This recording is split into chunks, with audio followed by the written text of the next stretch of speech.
يا الله يا من لك التصريف والقدرة، الإنس والجان هم للأمر يحتكمون.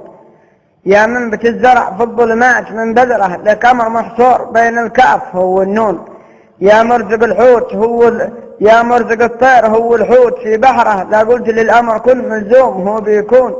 احكمت عوادي الريان بالهجرة، سكان وادي عدم بالغصب بيهجرون. هذا خرج بصر والثاني معي نظرة، في وادي الخير ليه بالعطاء مسهون. سرحت عيني شروق الشمس بالبكرة، بغيت بشوف قلت الناس ما يصدقون. وصلت مفتك نهر خنقتني العبرة، من اللي انظرتها قبالي وقفت العيون. اتبدلت الارض ظهرت لي صور اخرى، لا حد يوصف الارض لي بقول ما يعرفون. لا علب شفته ولا مشطه ولا زمره، والدبر والنخل كلها في الحصاء مدفون. والناس من اللي بهم يا همرة الهمرة، لكنهم يا عمر لا عند مني يشكون. مفتك نهر فيها كم من جيد له قدره، فيها المشايخ وفيها البدو اللي يحلون، وجوارهم كلهم ما عندهم قصرة بالمخيرة والكلام الزين يتعاطون.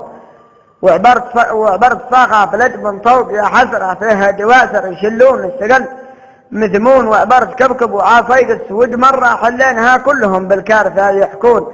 عزيتهم بالذي واروه في قبره، ودعيت له حسم الإسلام ما يدعون. ورجعت لأم العضب مرجع بني مرة، ما لحقت حق ناس فيها فاضية الحصون. حالي تنكد وزيد هم مع كدره، والنفس متأثرة بالشكل والمضمون.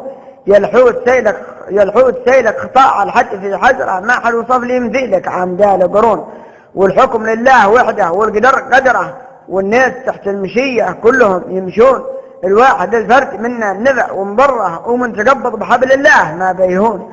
ومن رضي بالقدر من خيره وشره، يظفر بخير العواقب عند رب الكون. والختم صلوا على من زاد في صبره، عادوة الكفر واهل الشرك ليطغون.